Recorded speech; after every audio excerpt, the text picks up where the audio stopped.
આપણે આપણા નિત્યના સત્સંગમાં અગ્રસર થઈએ. આપણો અત્યારે ગ્રંથ ચાલી રહ્યો છે સ્વમાર્ગ નિર્ણય નિરૂપણ, અને એના 14મા શ્લોકનું આપણે ચિંતન કરતા કરતા શ્રી દયારામભાઈના ભક્તિ પોષણનો આપણે વિચાર કરી રહ્યા હતા. એમાં ભક્તિ પોષણની અંદર શ્રી દયારામભાઈએ બહુ સહજ અને સરળતાથી, કેમ કે સંસ્કૃતના વધારે વ્યાકરણથી ક્લિષ્ટ બનેલા વાક્યોથી અગર આપણે આનું અગર ચિંતન કરવા જઈશું તો મને એવું લાગે છે કે તો આપણી સ્થિતિ એવી થઈ જશે પ્રિયજનો કે જલ્દી સમજમાં નહીં આવે અને ક્યાંક આપણે ઊંધું સમજી ન બેસીએ. માટે શ્રી હરિરાયજી પ્રભુચરણે પોતાના ગ્રંથમાં બતાવ્યું કે સબીજ ભાવો વચનૈર વ્યાવૃત્તિ રહિતે સદા, જેને આપણે ભક્તિવર્ધિની ગ્રંથની વ્યાવૃત્ત અને અવ્યાવૃત્તની ટીકા સહિત આપણે પૂર્વના ક્લાસોમાં જોઈ ચૂક્યા છીએ. હવે આગળ કહી રહ્યા છે પ્રેમાસક્તિ વ્યસનતામ લભતે વચન ક્રમાત. પ્રેમ, આસક્તિ અને વ્યસન, આ ત્રણ એક ક્રમપૂર્વક જીવાત્મા પ્રાપ્ત કરે છે. પણ એ કઈ રીતે પ્રાપ્ત કરે, એના માટે શું કરવું પડે, એના માટેના કયા વચનોનું આપણે ચિંતન કરીએ? તો એના માટે આપણે ગઈ વખતે પણ શ્રી દયારામભાઈ દ્વારા વિરચિત સુંદર ભક્તિ પોષણના કંઈક અંશોને જોયા હતા, જેની અંદર નવધા ભક્તિનું આપણે સ્વરૂપ વિચાર્યું, અને એમાં એમણે એવી આજ્ઞા કરી કે જે નવધા ભક્તિ છે એ નવધા ભક્તિ પછીની જે છે ને 10મી, એ પ્રેમ લક્ષણા છે, જે દયારામભાઈએ આપણને ભક્તિ પોષણમાં સમજાવ્યું ને આપણે જોઈ ચૂક્યા. અત્યારે વધારે એની ચર્ચામાં હું નથી પડી રહ્યો પ્રિયજનો. પણ આપણે ગઈ વખતે આ જોયું હતું કે આત્મનિવેદન નવધા કહીએ, પ્રેમ લક્ષણા 10મી લઈએ. સામાન્ય જે નવધા ભક્તિ છે એ આપણા ત્યાં સાધનાત્મિકા ભક્તિ છે, અને જે ફલાત્મિકા ફલરૂપા છે એ પ્રેમ લક્ષણા ભક્તિ, અને એટલે ને 10મી સ્વતંત્ર પુરુષાર્થત્વેન ઉક્તા, એમ શ્રી ગુસાઈજી પ્રભુચરણ પણ આજ્ઞા કરે છે. એટલે એમ કે છે કે એ ભક્તિ સૌ સાધનતા જ જે પામે વશ થાય વ્રજરાજ. પણ એ ભક્તિથી, એ ભક્તિ સાધનાત્મિકા ભક્તિ, એ બધી ભક્તિ કરતા કરતા બધી ભક્તિઓના તાજરૂપ પ્રેમ લક્ષણા ભક્તિ જ્યારે આપણા જીવનમાં દ્રઢ થાય ત્યારે સર્વપ્રથમ પ્રેમ, પછી આસક્તિ અને પછી વ્યસન, આ જ્યારે આપણને પ્રાપ્ત થાય પ્રિયજનો, ત્યારે જ જે પામે વશ થાય વ્રજરાજ. કેવી સરસ વાત કરે દયારામભાઈ. એ પામવાથી જ વ્રજરાજ, એવા વ્રજના રાજા નંદનંદન યશોદોત્સંગ લાલિત વ્રજાધીપ, એ જીવાત્માને, એ ભક્તને વશ થઈ જાય છે. અને આપણા ઉપર તો શ્રી આચાર્ય ચરણની કેવી કૃપા છે કે આપણા તો કેવા વશ થયા છે. આપણે 8 વાગે નહીં ને 9 વાગે ઉઠીને પણ ભૈરવ રાગની અંદર ઠાકોરજીને કહીએ ને, જાગીએ ગોપાલલાલ, કે પ્રાત સમય નવ કુંજ દ્વાર વે, અરે લાલા જાગો, લલિતાએ લલિત વીણા વગાડી છે અને હવે તો કુસુમ ખીલી રહ્યા છે, સૂર્ય જઈ રહ્યો છે, અરે સૂર્ય આવી રહ્યો છે, ચંદ્ર જઈ રહ્યો છે. ઠાકોરજી એ જ વખતે આમ આંખ ચોળતા ચોળતા બગાસું ખાતા ખાતા ઉઠે, હા લાલા ચલ, મારો ભક્ત મને 9 વાગે જો ભૈરવ રાગની અંદર જગાવે ને તો એના લીલા પ્રદેશની અંદર, એના ઘરની અંદર એ સેવા વખતે હું એ કાળને પ્રગટ કરું છું. કેવા વશ થયા છે, બોલો, થયા છે કે નહીં? ભલે સંસારની અંદર, લૌકિકની અંદર સૂર્ય 9:30 વાગે ગ્રહો ઉપર આવી ગયો હોય, ચંદ્ર સવારના પોરમાં 7 વાગે ચાલ્યા ગયા હોય, પણ એ ભક્તના લીલા લોકની અંદર ભગવાન કેવું અદ્ભુત સ્વરૂપ પ્રગટ કરે છે. આજ તો ભક્તવશ્યતા છે. અને એટલા માટે કહી રહ્યા છે, પણ આપણે એના માટે ભક્તિ કરવી પડશે. કઈ? તો કે સાધનાત્મિકા નવધા ભક્તિ. અને તો જ તમને આ પ્રેમ, આસક્તિ અને વ્યસન, એ જે ક્રમથી આ 14મા શ્લોકમાં જેમ કહ્યું ને, પ્રેમાસક્તિ વ્યસનતામ લભતે ભજન ક્રમાત, તો હવે એમાં બતાવે છે કે પ્રેમ કોને કહેવાય. અત્યારે ચિંતા નહીં કરતા, હું આપને પૂછીશ નહીં, મને ખ્યાલ છે, કેમ કે અત્યારે પૂછું જો 4 જણા 10 જણા બોલવા લાગશે. પણ ક્યારેક આપણી જાતને આપણે પૂછવા જેવું છે પ્રિયજનો, કે શું આપણને ખ્યાલ છે પ્રેમ કોને કહેવાય? દયારામભાઈ કેટલી સરળતાથી શ્રી આચાર્ય ચરણના સિદ્ધાંતને, પ્રેમ રૂપી સિદ્ધાંતને સમજાવે છે કે પ્રેમ, આસક્તિ, વ્યસન એ ત્રણેય રૂપ સ્નેહના લઈએ. જુઓ, શ્રી દયારામભાઈ ભક્તિ પોષણમાં આજ્ઞા કરે છે, પ્રેમ, આસક્તિ, વ્યસન એ ત્રણેય રૂપ સ્નેહના લઈએ, તે ઉપર ચોથી તન્મયતા, તે થકી કાંઈ ના કહીએ. કહીએ પ્રેમનું લક્ષણ એ, જ્યારે મળે ત્યારે તેનો તે સ્નેહ, વિયોગ થાય ત્યારે તપે તનુ, ત્યાંનું ત્યાં વળગ્યું રહે મનું. સેવો શ્રી કૃષ્ણ કૃપાળ, સેવો શ્રી કૃષ્ણ કૃપાળ. કેટલી સરસ વાત દયારામભાઈ કરી રહ્યા છે. એ કે છે પ્રેમ, આસક્તિ અને વ્યસન આ ત્રણેય દ્રઢ સ્નેહના સ્વરૂપ છે. અને શ્રી મહાપ્રભુજીએ નિબંધ ગ્રંથની અંદર આપણને ભક્તિની વ્યાખ્યા શું આપી પ્રિયજનો? તો કે મહાત્મ્ય જ્ઞાન પૂર્વસ્તુ સુદૃઢ સર્વતોધિક સ્નેહ ભક્તિ ઇતિ તયા મુક્તિર્ન ચાન્યથા. તો એમાં શું આજ્ઞા કરે છે? મહાત્મ્ય જ્ઞાન પૂર્વક સુદૃઢ, સુદૃઢ એટલે જેને ગમે તેવા પ્રકારે હલાવી ન શકાય, એવી દ્રઢ કે કોઈ પણ કારણે એમાં, જેમ કે ને કે લોકો એવું કે ને કે આને તમારો વિશ્વાસઘાત કર્યો, કોઈ કે આને મારી શ્રદ્ધાને ઠેસ પહોંચાડી. ભાઈ, શ્રદ્ધાને ઠેસ પહોંચી શકે, વિશ્વાસનો ઘાત થઈ શકે, પણ જ્યારે નિષ્ઠા સિદ્ધ થઈ ગઈ હોય ને, ત્યારે પછી એને કોઈ ડગાવી હલાવી શકતું નથી. પણ આજના જમાનામાં તો મેં એવા લોકોને પણ જોયા છે કે નિષ્ઠાનું નામ, અરે મને તમારામાં ખૂબ નિષ્ઠા છે, અને પાછા એ પોતે જ હલી જતા હોય છે. ત્યારે પ્રિયજનો, આવી ખોખલી નહીં, કેમ કે શ્રી મહાપ્રભુજીએ નિષ્ઠાની વ્યાખ્યા પણ નિબંધમાં આપી કે નિષ્ઠા ચ સાધનૈરેવ ન મનોરથ વાર્તે. નિષ્ઠા જે સાધનોથી સિદ્ધ થયેલી હોય, ખાલી વચનોથી બોલીને, અરે મને તમારામાં બહુ નિષ્ઠા છે, હું તો તમને, અરે ગુરુજી સાક્ષાત ભગવાન માનું, પછી બીજે દિવસે ભગવાન કેમ, તો હું તમારું વિસર્જન કરી દઉં. આજે લોકો તો ભગવાનનું વિસર્જન કરે જ છે ને 10-10 દિવસમાં. એટલે ગુરુને ભગવાનના સ્થાને બેસાડે ને પાછા એ જ ગુરુનું વિસર્જન કરી આવે. તો જેમની ભક્તિ પણ વિસર્જિત થઈ જતી હોય, એટલે એવી ખાલી વચનોની નહીં, सिर्फ बातों से नहीं. आजकल लोग सिर्फ बातों से, अरे हमें तो बड़ा स्नेह है पर हमें कुछ सूझता नहीं है, हम क्या सेवा करें.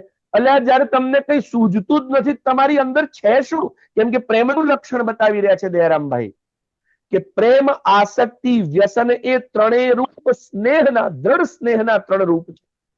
અને શ્રી આચાર્ય ચરણે શું કહ્યું? તો કે મહાત્મ્ય જ્ઞાન પૂર્વસ્તુ સુદૃઢ, પછી પાછો બીજો કયો? સર્વતોધિક સ્નેહ ભક્તિ ઇતિ. ભક્તિ કોને કહેવાય? તો સર્વથી અધિક સ્નેહ. હવે સર્વથી અધિક એટલે, જો આમ જનરલી કોઈને સંસારમાં પૂછો કે તમને સૌથી વધારે કોણ વાલું છે, બોલો. કદાચ એકાદ વ્યક્તિને આપણે પૂછ્યું કે તમને સૌથી વધારે કોણ વાલું છે, લોકો કાં તો મારી પત્ની મને બહુ વાલી, કોઈ કે મને બંગલો બહુ વાલો, કોઈને પૈસો બહુ વાલો હોય, હે. પણ ખરેખર આ દુનિયામાં જો કોઈને સૌથી વધારે વાલું કઈ હોય તો પોતાની જાત. મનુષ્ય પોતાને જેટલો પ્રેમ કરે છે ને, પોતાના માટે જેટલો સમય વ્યતીત કરે છે, એટલો બીજા કોઈ સાથે નથી કરતો. અને એટલે શ્રી આચાર્ય ચરણે ભક્તિની વ્યાખ્યા કરતા કહ્યું કે સર્વતોધિક સ્નેહ, સૌથી અધિક સ્નેહ એટલે તમે તમારી જાત કરતા પણ વિશેષ સ્નેહ. એટલે એક વખત તમારી જાતને ખતમ કરવાની વારી આવે તો ભલે આવે, પણ મારા સ્વામી, મારા પ્રિયતમ, મારા પ્રભુ એ સદૈવ પ્રસન્ન રહે, એમને કેમ સુખ થાય. બસ આ જ વિચાર જ્યારે મનમાં હોય ને, ત્યારે સમજવું કે ત્યારે ભક્તિની વ્યાખ્યા સિદ્ધ થઈ. હવે દયારામભાઈ કે છે તે ઉપર ચોથી તન્મયતા, તે ઉપર ચોથી તન્મયતા, તે થકી કાંઈ ના કહીએ. 3 ભક્તિ તો સ્નેહના, દ્રઢ સ્નેહના પ્રતીક છે, પણ પાછી ચોથી એક સ્નેહની વિશેષતા છે, એ છે તન્મયતા. હવે પ્રેમ કોને કહેવાય? તો એનું સ્વરૂપ બતાવે છે. પ્રેમ કોને કહેવાય? તો કે પ્રેમનું લક્ષણ એ કહીએ, જ્યારે મળે ત્યારે તેનો તે સ્નેહ, વિયોગ થાય ત્યારે તપે તન, ત્યાંનું ત્યાં વળગ્યું રહે મારું મન. સમજો, ભગવાન કે છે જેમ ગોપીજનો આપણને ભાગવતજીની અંદર દશમ સ્કંદની અંદર જોવા મળે છે ને, કે ગોપીજનો એક સેકન્ડ માટે ભગવાન ગાય ચરાવવા પધાર્યા છે. હમણાં હજી તો રાજભોગ આરોગીને 11-12 વાગે, અને પાછા હજી તો હમણાં 3:30 વાગે તો પાછા પધારી જવાના, 4 વાગે તો ઉત્થાપન ભોગ થઈ જવાના, હમણાં 2 કલાકમાં તો હમણાં જ આવી જવાના. 2 કલાકમાં પાછા ગોપીજનો કઈ ઘરમાં તો બેઠા નથી.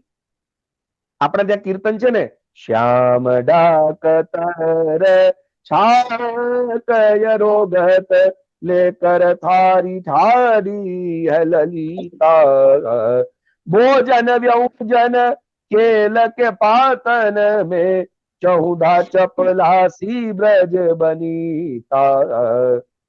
अरे આ એવી ચપળ છે, આ બ્રજવનિતાઓ એવી ચપલા છે કે એમને ખબર છે કે કનૈયો ક્યાં છે. શ્યામ ઢાક તરછા કરો, શ્યામ ઢાક બેઠો છે ને, એટલે બધી ભાત લઈ,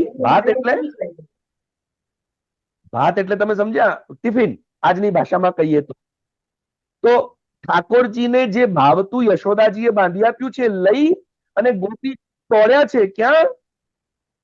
તો કે પલ્લું ઢાંકીને પાછા.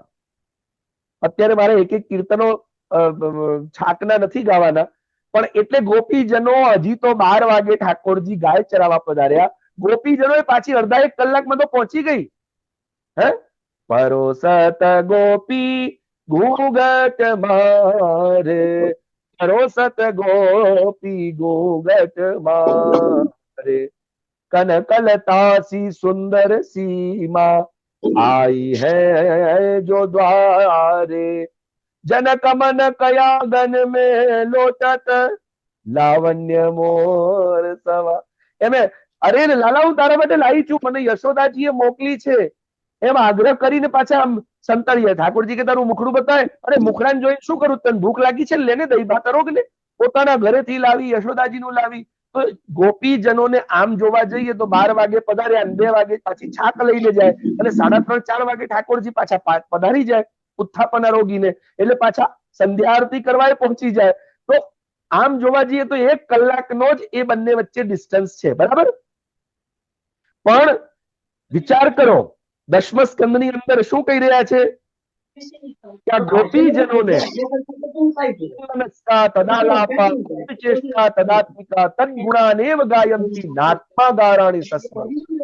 ગોપ્ય કૃષ્ણે વ્રજમ યાતે તમ અનુદ્રુત ચેતસઃ. આ યુગલ ગીતના પ્રારંભમાં આવે છે ને કે ગોપ્ય કૃષ્ણે વનમ યાતે તમ અનુદ્રુત ચેતસ. જ્યારે ભગવાન ગાય વ્રજમાં પધારે ગાયો ચરાવવા માટે, ને ગોપીઓનું મન અને તન બંને એની પાછળ ચાલ્યું જાય છે. તો દયારામભાઈ કે છે પ્રેમની વ્યાખ્યા શું? તો કે જ્યારે તમારો પ્રિય પાત્ર, તમારો પ્રેમી, તમારો પ્રિયતમ જ્યારે તમને મળે ને, ત્યારે તમારો જે પહેલા દિવસનો સ્નેહ હતો ને, એવો ને એવો ટકેલો રહે ને, એનું નામ પ્રેમ. આ પહેલી લક્ષણ દયારામભાઈના શબ્દોમાં. જ્યારે તમે પહેલી વાર એકબીજાને મળ્યા હતા, અત્યારે હું તમને સમજાવવા માટે કોઈ લૌકિક દ્રષ્ટાંત આપું કે જ્યારે પહેલી વાર તમે તમારા કોઈ પ્રિય પાત્રને મળ્યા, અને તે વખતે તમારો ઉત્સાહ, તમારી અંદરનો એક અદમ્ય ચમક એ કેવી હતી, અને પછી 5 વર્ષ પછી હવે આપણો જ છે, ક્યાં જવાનો, આવો ભાવ જે લૌકિકમાં આવે છે એવો કૃષ્ણમાં ન આવવો જોઈએ. અને એટલે જ આપણે જ્યારે નિત્ય, યાદ રાખજો, અને આપણામાં આવી જાય છે, આપણામાં ભાવ આવી જાય છે, અને એટલે જ ગોપીજનો આપણને કદાચ હરિદાસ પણ ગણે કે કેમ, પણ શ્રી ગિરિરાજજીને હરિદાસ વર્ય ગણે છે. એનું કારણ શું? અને એટલે જ ગિરિરાજજી કહે છે કે મને હરિદાસ વર્ય નામ બહુ પ્રિય છે. વેણુ ગીતની અંદર ગોપીજનોએ શ્રી ગિરિરાજજીને હરિદાસ વર્ય કહ્યું, અને કેવો પોતાના ઉપર આમ બળાપો કાઢતા હોય ને કે હંતાય મદ્રિરબલા હરિદાસ વર્ય યદ રામ કૃષ્ણ ચરણ સ્પર્શ પ્રમોદ. ભગવાન બલરામ અને કૃષ્ણ જ્યારે ગાયો ચરાવવા કે ખેલ ખેલવા માટે, મક્ખન ચોરી કરવા માટે કે વેણુ વગાડવા માટે જ્યારે પધારે ને, અને યદ રામ કૃષ્ણ ચરણ સ્પર્શ પ્રમોદા, ચરણનો સ્પર્શ થતાની સાથે જ હરિદાસવર્ય, આ હરિદાસવર્ય શ્રી ગિરિરાજજીની અંદર એવો પ્રમોદ થઈ જાય છે કે માખણના લોંદા બની જાય છે. અને એટલે જ તો શ્રી કૃષ્ણ 1 મિનિટ માટે પણ જો ગિરિરાજજી ઉપર ઉભા રહે ને તો શ્રી ઠાકોરજીના ચરણારવિંદના છાપ અંકિત થઈ જાય છે. સાચું આપણે એક વખત આપણા હૃદયને પ્રશ્ન કરવા જેવો છે પ્રિયજનો, કે આપણે તો રોજ સવારે ઠાકોરજીના ચરણ સ્પર્શ કરીએ, બોલો કરીએ છીએ ને? તમે બધા કરતા તો હશો ને? શું આવો પ્રમોદ થાય છે ખરો? હે? બસ એટલે ક્યાંક ના ક્યાંક આ સ્નેહ, આ પ્રેમની કમી છે. અને એટલે જ શ્રી હરિરાયજી કહે છે કે આ માર્ગનું પહેલું લક્ષણ જ પ્રેમ છે. હવે ક્લિયર થાય છે? તો પ્રેમ એટલે જે દિવસે તમે પહેલી વાર મળ્યા તમારા પ્રિય પાત્રને, એ વખતે તમારા ભાવ, તમારા જે વિચાર, તમારી અંદરનો અદમ્ય ઉત્સાહ એ એવો ને એવો રહે.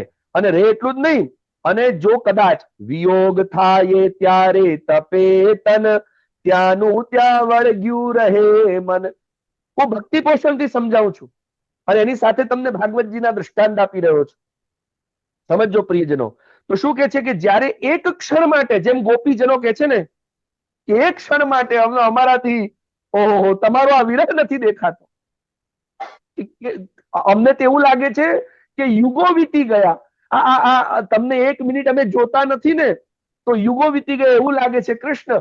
અમને લાગે છે આ બ્રહ્માજીએ પાંપણ ખોટી બનાવી. જુઓ, એ પોતે પોતાની પાંપણોને, ગોપી ગીતની અંદર પોતાની પાંપણોને પણ તિરસ્કૃત કરી દે છે કે આ પાંપણ કેમ બનાવી? કેમ કે પાંપણ છે એટલે આંખ પટપટે, એટલે 1 સેકન્ડ માટે પણ તો આંખ બંધ થાય ને. તમે 1 સેકન્ડ માટે હે કૃષ્ણ અમારી આંખોથી અળગા થાવ છો ને, અને અમને એવું થાય છે કે આખું શરીર તપવા લાગે છે. તો વિચાર કરજો, તો એ કહી રહ્યા છે કે જ્યારે તમને એક ક્ષણ માટે પર વિયોગ થાય ત્યારે શરીર તપી ઉઠે, અંદર અત્યંત વિરહ, વ્યાકુળતા થઈ જાય.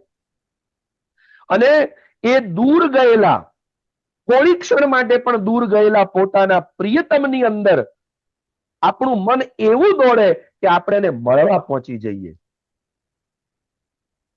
લાવ હું શું કરું, આપણું મન એની પાછળના પાછળ ચાલ્યું જાય. જે યુગલ ગીતના પ્રારંભમાં છે કે ગોપ્ય કૃષ્ણે વનમ યાતે તમ અનુદ્રુત ચેતસા. અને ચેતસા એટલે કેવું કે નિન્યુર દુઃખે વાસરા, ને એમને બીજા કોઈ પ્રકારની ચિંતા સતાવતી નથી, એમને બસ કૃષ્ણ જ કૃષ્ણ દેખાય. તો આ દશા થઈ જવી એ પ્રેમનું લક્ષણ. હવે કે છે આસક્તિનું લક્ષણ શું? બોલો, આસક્તિ કોને કહીએ? તો દયારામભાઈ કે છે એકવાર આખા દિવસમાં પણ મળ્યા વિના ના રહેવાય, જો ન મળે તો વિકળ થાય, આસક્તિ એને કહેવાય. સમજ્યા? આસક્તિ કોને કહેવાય? અત્યારે હું વધારે, મેં કીધું ને, બહુ વ્યાકરણના અને બહુ વધારે સંસ્કૃતના શબ્દો લઈશ ને તો કદાચ આપણને અઘરું પડે, પણ આ દયારામભાઈની વાણી તો બહુ સરળ છે ને. અને એટલે કેવું સરળ, અને સાથે એની જોડે આપણે આ શાસ્ત્રોને જોવાના છે. તો કે છે એકવાર આખા દિવસમાં પણ મળ્યા વિના ના રહેવાય. ભાઈ જે થવું હોય થઈ જાય, આખા દિવસમાં એકવાર તો તારે મને મળી જ જવાનું. હો, તમે જોજો ગરડાઓ હોય ને, ગરડા, આ તમારા ઘરમાં જે ગરડા સ્ત્રી પુરુષો હોય, દાદા દાદી આપણે જેને કહીએ છીએ, એમનું પૌત્ર કે પૌત્રી એક દિવસમાં એકવાર પણ એમને મળે નહીં તો દાદા દાદીને ચેન ના પડે. આપણે પૂછીએ કેમ, તો એ લૌકિક ભાષામાં જો અમારું વ્યાજ છે ભાઈઓ, અમારી મૂડીની અમારું વ્યાજ છે. એટલે કે બેટા એકવાર તાર મને મળી જય શ્રી કૃષ્ણ. કદાચ છોકરો છોકરી, પૌત્ર કે પૌત્રી ના કરે ને તો તમે જોજો દાદા દાદી સામેથી, બેટા આવી ગયો, આવ મારો ચકુડો, એકવાર મળી જા. ભલે પછી તો આખા દિવસમાં તારી સ્કૂલ જા, ટ્યુશન જા, રખડવા જા, જે કરવું હોય કરે, ટીવી જો, રમ, એકવાર મને મળ. આ જેમ સાંસારિક આસક્તિ છે ને, એવી જ આસક્તિ જ્યારે આપણી કૃષ્ણમાં થઈ જાય. પણ આજને દિવસે બહુ દુઃખની વાત છે કે ઘણા વૈષ્ણવોના ઘરમાં શ્રી ઠાકોરજી બિરાજી રહ્યા છે. નંદ નંદન વ્રજરાજ સાક્ષાત અખંડ 14 ભુવનનો ધણી બિરાજી રહ્યો છે, પણ આપણને દર્શન કરવા જવાનું એ મન નથી થતું ને. ધિક્કાર છે મનુષ્ય જીવન પર. આપણે મનુષ્ય ભૂલથી બની ગયા છીએ સાહેબ.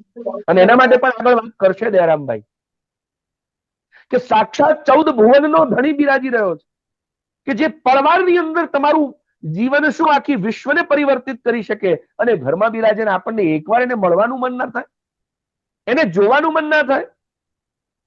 આપણને ખાવાનું મન થાય, આપણને મોબાઈલ જોવાનું મન થાય, આપણને રખડવાનું મન થાય, આપણને વોટ્સએપ પર ચેટિંગ ને ચીટિંગ ને ઘણું બધું કરવાનું મન થાય.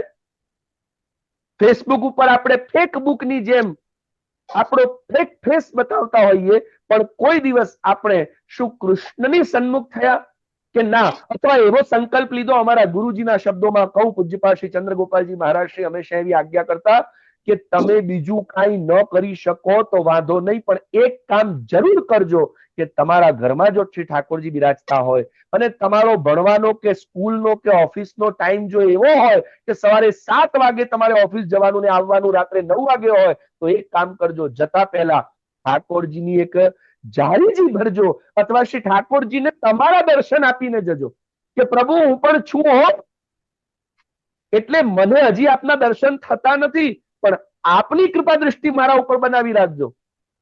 કેમ કે તમે જેના ઉપર કૃપા દૃષ્ટિ કરી છે ને એ માણસ જ કલ્યાણને પ્રાપ્ત કરે છે. કેમ કે આપણા ત્યાં પદોમાં આવે છે ને, ત્વંજય સતતમ શ્રી ગોવર્ધન ધર પાલય નિજ દાસન.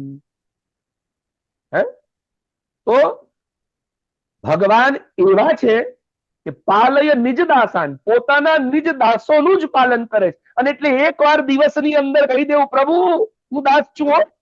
એક સંકલ્પ લો, બીજું કઈ ન કરો તો કે સવારે હું મારા શ્રી ઠાકોરજીના દર્શન કર્યા વગર કે એક નાની અમથી સેવા કર્યા વગર ન હું ઓફિસ જઈશ, ન હું સ્કૂલ જઈશ, કે ન હું મોઢામાં કઈ મૂકીશ. અને પછી જુઓ ઠાકોરજી તમને ખાવાનું આપવા, સાહેબ ગેરંટી તમારી ભોજનની વ્યવસ્થા ઓફિસમાં પણ ઠાકોરજી કરશે. કેમ કે ઠાકોરજી પોતાના નિજ દાસોનું પાલન છોડતા નથી. પણ તમે દાસ છો એને બતાવો તો ખરા, એને અનુભવ તો કરાવો કે પ્રભુ દાસ છું. પણ આપણામાં આસક્તિનો અભાવ છે. એવું દયારામભાઈ કે છે કે એકવાર આખા દિવસમાં પણ મળ્યા વિના ના રહેવાય, અને જો ન મળે તો વિકળ થાય, આસક્તિ એને કહેવાય. સેવો શ્રી કૃષ્ણ કૃપા. એકવાર મળ્યા વિના રહેવાય નહીં, અને ન મળે ને જો આજે, તો આજે ખાવાનું ના ભાવે, આજે પીવાનું ના ભાવે. કોઈ તમને આવીને પૂછે ને કેમ મૂડલેસ છો, શું કરું આજે ખબર નહીં, આજે મારો પ્રીતમ મળ્યો જ. એકવાર ફોન, તમે ખબર છે નવા નવા કોઈને પ્રેમ નહીં, જેને સગાઈ પછી લગ્ન થવાના હોય ને, છોકરા છોકરીની સગાઈ થઈ જાય ને લગ્ન થવાના હોય, ઇન બિટવીન ના ટાઈમને શું કહેવાય ખબર છે? અહીંયા બધા પરણેલાઓ છે એને ખબર જ હશે, એને ગોલ્ડન પીરિયડ કહેવાય. કેમ ખબર છે ને ગોલ્ડન પીરિયડ કહેવાય? સગાઈ થી લગ્ન વચ્ચેના પીરિયડ ને ગોલ્ડન પીરિયડ એટલા માટે કહેવાય, આ પીરિયડ જીવનમાં ફરીથી આવતો જ નથી. આ એક જ વાર આવે લાઈફમાં. કેમ? તો આખી રાત રાત ફોન ઉપર, હે લગ્ન પછી આપણે ક્યાં ફરવા જઈશું, તમે શેરવાની પહેરીને આવશો, તમે ઘોડા પર આવશો, તમે હાથી પર આવશો. આ જ વાતો આખી રાત રાત ફોન ચલાવે હોય, અને પાછો મિત્રો આગળ જઈને ટંપાંચ મારે, આજે તો આખી રાત તારી ભાભી સાથે વાતો કરી હો. અને જાણે મોટો રેકોર્ડ. હવે વાતો શું કરી હોય? કશી જ નહીં. ઠંડી છે, ત્યાં ટેમ્પરેચર શું છે, હે તું ખાટલામાં છે કે તારા મામાના ઘેર? આવી નકામી કોઈ ઠેકાણા સિંગડા પૂછડા વગરની વાતો. પણ છતાંય કે આખી રાત વાતો કરી. તો આ જે પીરિયડ છે ને, એકવાર દિવસમાં હું કનૈયા સાથે, મારા પ્રભુ સાથે જો વાત ન કરી લઉં, મારા પ્રભુના મુખ દર્શન ન કરી લઉં, મને ચેન ન પડે. હવે એને જો વાત ના થાય ને, અને એને કોઈ પૂછે કેમ ભાઈ આજે મોડું ઉતરેલું, અરે યાર આજ જો ને આજ મેં 4 ફોન કર્યા પણ એને ઉપાડ્યા નહીં યાર, કઈક લફડું છે યાર, ખબર નહીં એને મોબાઈલ તૂટી ગયો હશે, એના પપ્પા લડ્યા છે. આવા મનમાં વિચાર આવે ને, આ જે લૌકિક નહીં નીકળતા, એ તમને સેવામાં થવી જોઈએ, એને આસક્તિ કહેવાય. પણ દુઃખની વાત એ છે કે આપણને આવું થતું નથી. એટલે થતું હશે, હું તો હજી મારી અયોગ્યતાનું દર્શન કરાવી રહ્યો છું. હવે કે છે કે વ્યસન કોને કહેવાય? કે ભગવાનનું વિસ્મરણ થતાની સાથે એક ક્ષણ માટે પણ, અને બંનેનું હૃદય વિંધાઈ જાય સાહેબ. ન ભગવાનને ચેન પડે, ન તમને ચેન પડે, એ દશા આવી જાય.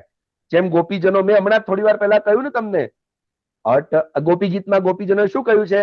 અટતિય ભવાન વન્નિકાન અન્નિકાનનમ ત્રુટિ યુગાયતે ત્વામપશ્યતામ. હે ભગવાન, તમે વનમાં ફરો છો, ગાયોની પાછળ ખુલ્લા ચરણારવિંદે, હે એ અન્ની કાનનોમાં આપને ક્યાંક એક નાનો અમથો કાંટો કે કાંકરો વાગી જાય ને ભગવાન, આ વિચારથી અમને એવું લાગે કે અમારા તો યુગ વીતી ગયા તમને જોયે. હવે ભગવાન તો આજુબાજુમાં જ ફરી રહ્યા છે, કઈ વન કઈ 50, 500, 1000 કિલોમીટર દૂર નથી. પણ ત્રુટિ યુગાયતે ત્વામ અપશ્યતામ, તમને એક ક્ષણ માટે જો અમે જોતા નથી ને, તમને એવું લાગે કે યુગો યુગો વીતી ગયા, અમારું જીવન બેકાર થઈ ગયું ભગવાન.